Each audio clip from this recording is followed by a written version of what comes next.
Radio Cairo. What's going on? It's live. And that's the road.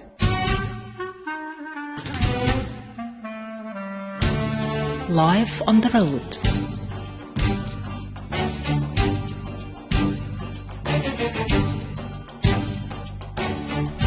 Hello everybody over there, and welcome to another episode brought to you by the European Service of Radio Cairo on FM 95.4. جنينة خضرا وجالها الظهر بشرها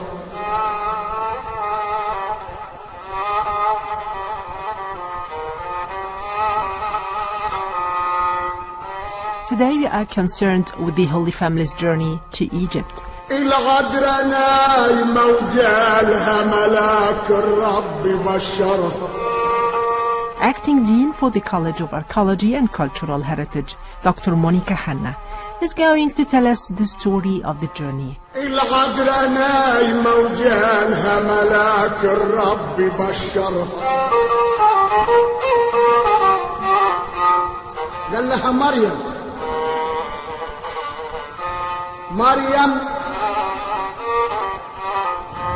ستحبلي وتلد ابنا ويدعى اسمه عمانوئيل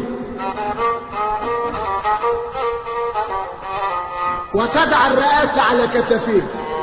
We are trying to review sites, buildings, and even works of art associated with the flight. The Gospels say actually very little about the flight to Egypt. But that's why in the Catholic tradition, there is very little that we know about the Fuga dell'Egitto or the flight to Egypt. But in the Coptic tradition, we have a few detailed information about the flight. And of course, it's based on the Matthew scripture that says, an angel to the Lord appeared to Joseph in a dream and said to him, "Rise up, take the child and his mother and escape with them to Egypt and still stay there until I tell you. For Herod is going to search for the child to do away with him." That's why Joseph woke up, took Virgin Mary and the child, and went to Egypt.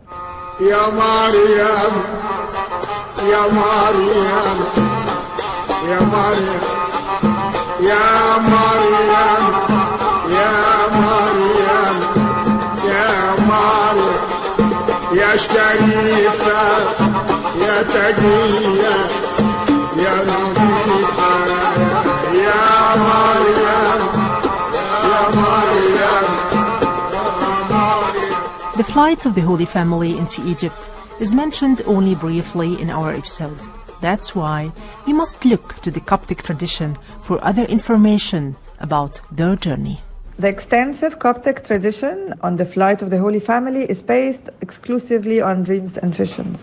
The detailed itinerary of the Holy Family was written during the Coptic and the Islamic period as well. According to the Coptic tradition, the Holy Family, together with Salome, who was the midwife, they departed from Bethlehem on the 1st of June, so Jesus was quite old, and passed by Ashkelon, Hebron, Gaza, Wadi Gaza, Rafah, El Arish, Pelusium, where we have today the Church of Tel El Farama, and then crossed to the Isthmus of Alcantara. Going from Wadi to Milet, they passed through Telebasta, which was ancient Bubastis, an ancient site that was dedicated to the cat goddess Bubastis, that has a well of water that is said to have served the Holy Family. There is said that thieves came and tried to attack the Holy Family and stole their gold and silver, as well as the little sandals of Jesus. ازاي انا احبل وانا اللي بكر وعروسه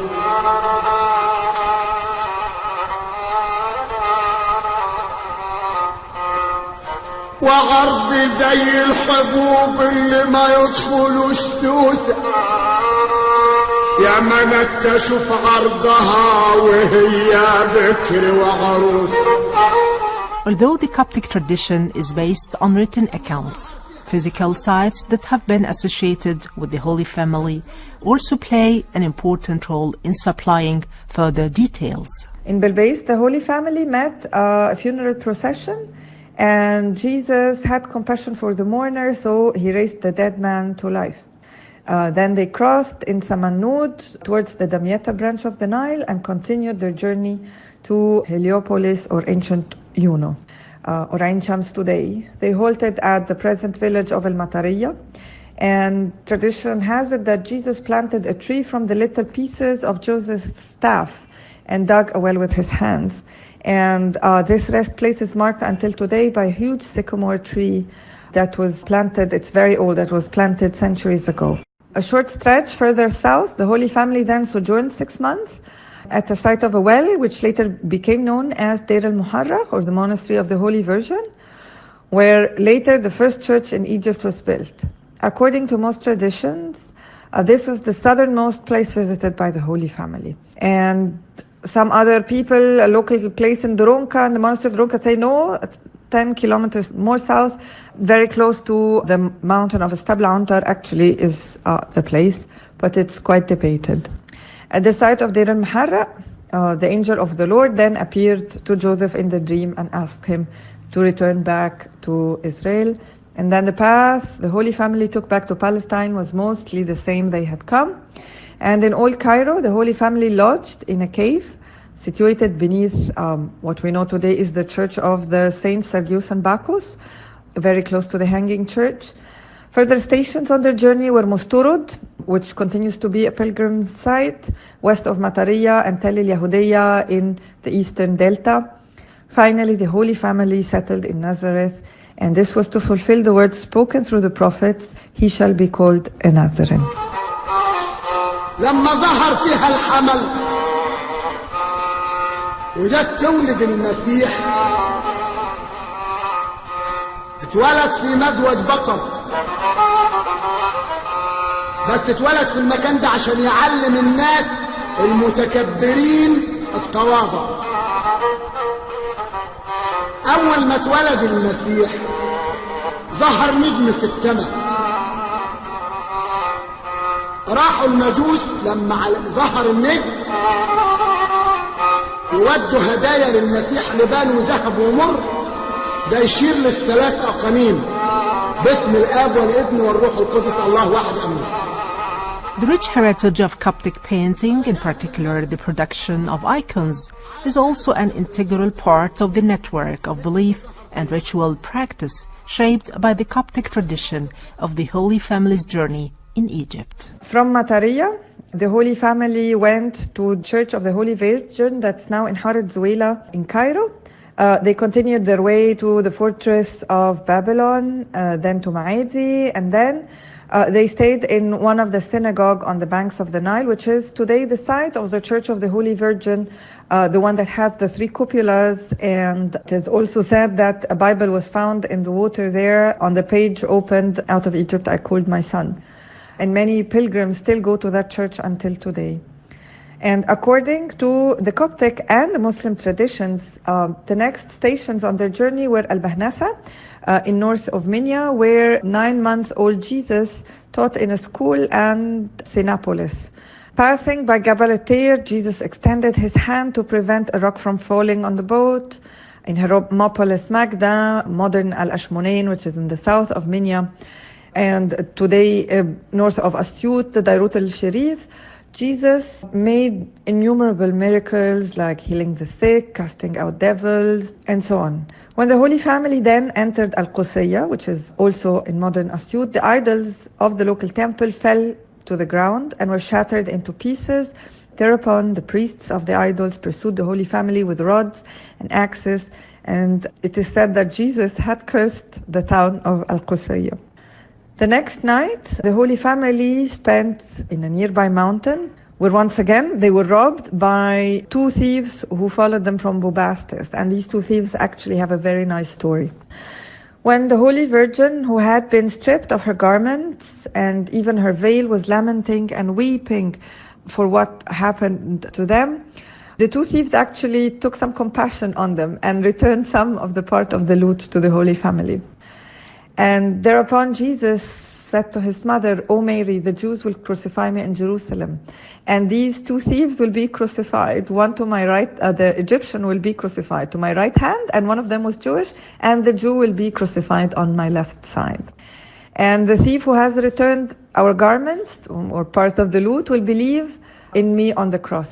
And he will be the first to enter paradise even before Adam and all his descendants. So this is a very interesting part, the tradition. يا مريم خد ابنك من هنا وامشي بين عجايب المسيح فينا قبل ما يمشي خدت ابنها وجت نازله على ارض مصر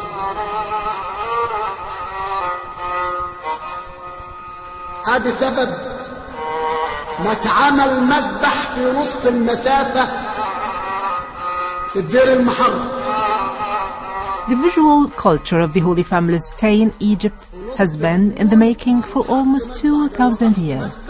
A full appreciation of the Egyptian tradition of the Holy Family is possible only through an understanding of the long historical experience of the Copts. وتسمع تمشي غرام تاني ادينا جناك يا عذرا عشان يحلى اللقا تاني وحبل الوداد اتقطع من يوسفني تاني خدت الرحلة على مصر ورجعت على البلد تاني. The flight of the Holy Family into Egypt has been mentioned only briefly by Dr. Monica Hanna, acting Dean for the College of Archaeology and Cultural Heritage.